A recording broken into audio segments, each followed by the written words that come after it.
జాటివి health channel. Paneer అంటే చాలా మందికి ఇష్టం. ముఖ్యంగా శాకాహారులకు ఇది ప్రోటీన్ కోసం మంచి ఆహారం. కానీ రోజు పన్నీర్ తినడం వల్ల లాభం కంటే నష్టమే ఎక్కువని నిపుణులు చెబుతున్నారు. పన్నీర్ రోజు తినడం మంచిదేనా కాదా అనే దానిపై పోషకాహార నిపుణులు ఏమంటున్నారో ఈ వీడియోలో తెలుసుకుందాం.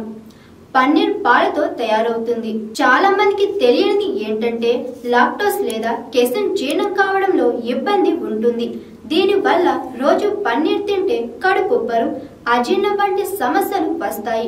మనం ఇప్పుడు వాడే పాల నాణ్యత గతంలో లాగా లేదు. ఇందులో హార్మోన్లు, ఇతర రసాయనాలు ఉండే అవకాశం ఉంది. అలాంటి పాలతో చేసిన పన్నీర్ తినడం వల్ల అవంచిత రసాయనాలు మన శరీరంలోకి చేరుతాయి.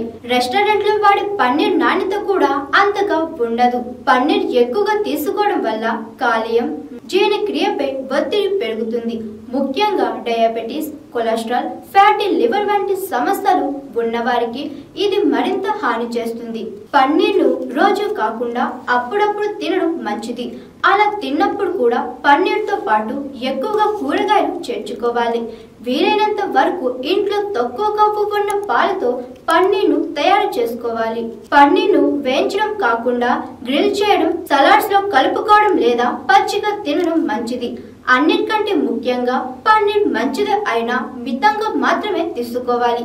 అలాగే ఒక్క పన్నీర్ పైనే ఆధారపడకుండా ఇతర ప్రోటీన్ ఆహారాన్ని కూడా తింటూ సమతుల్య ఆహారం తీసుకోవడం చాలా ముఖ్యం. మొత్తంగా పన్నీర్ ఆరోగ్యకరమైనది అయినప్పటికీ రోజు కాకుండా అప్పుడప్పుడు సరైన పద్ధతులు తీసుకోవడం వల్ల దాని పూర్తి ప్రయోజనాలు పొందవచ్చు.